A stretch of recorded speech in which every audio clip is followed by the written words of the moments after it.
नमस्कार, आप देख रहे हैं भारत 24 न्यूज चैनल। मैं हूं आपके साथ सोनम और आगे की खास खबरें जानने के लिए बने रहे हमारे संवाददाता के साथ।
भारतीय जनता पार्टी की सरकार ने दे दिया। आज वही वो कर रही हैं कि आपातकाल का वो दौर, 1975 का वो दौर जब देश आंतरिक संघर्ष के साथ साथ बाहरी ताकतों का भी इंटरफेरेंस जो था देश में, उसके संघर्ष को देख रहा था, उससे जूझने का कार्य कर रहा था, क्योंकि देश में बैठे कुछ लोग बाहरी ताकतों का समर्थन कर रहे थे इंदिरा गांधी जी की सरकार को अस्थिर करने के लिए और उनको गिराने के लिए। उसमें से एक थे जयप्रकाश नारायण जी, जिन्होंने रामलीला मैदान के खुले मंच से देश की सेना को और अधिकारियों को और लोगों को ये चेतावनी दी, ये ऐलान किया कि वो सरकार के कोई भी आदेश को ना माने। ये खुली चुनौती थी सरकार को, खुली चुनौती थी इंदिरा गांधी जी को, और इसमें बाहरी ताकतों का पूरा समर्थन था। देश में गृह युद्ध की स्थिति क्रिएट करना चाहते थे वो नेता जो देश के ही खिलाफ खड़े थे।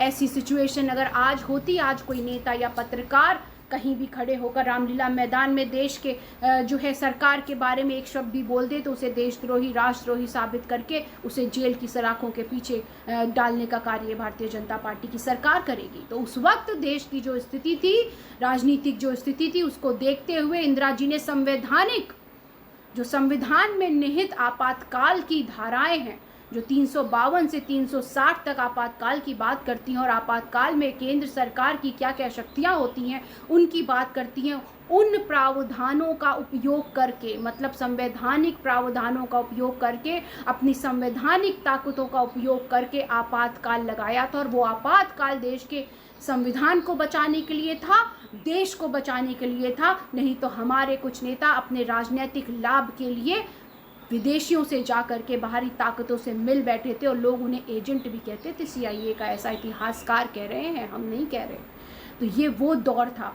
आज आप काला दिवस की बात कर रहे हैं, आप भूल गए? वो आपातकाल तो संवैधानिक तौर पे लगाया गया था। आज का घोषित आपातकाल तो असंवैधानिक है, और संविधान की चर्चा और संविधान की चिंता वो लोग कर रहे हैं जो संविधान को नहीं मानते, जो बाबा साहेब भीमराव अंबेडकर को नहीं मानते, जो हर दिन संविधान का अपमान करते हैं, लोकतंत्र का अपमान करते हैं। तो भारतीय जनता पार्टी के लोगों से ये बोलना चाहती हूँ कि ये देश की जनता सब समझ चुकी है, अब ये सब जानती है, आपका षड्यंत्र जानती है, आपका परपंच जानती है। अब ये आपके छलावे में आने वाली नहीं है, और इस देश की जनता को आपातकाल की सच्चाई कांग्रेस का एक एक कार्यकर्ता चीख कर बताएगा। और आप जिस उद्देश्य से ये दिवस मनाने का कार्य कर रहे हैं, मुझे लगता है आपका वो उद्देश्य जो है वो विफल हो जाएगा।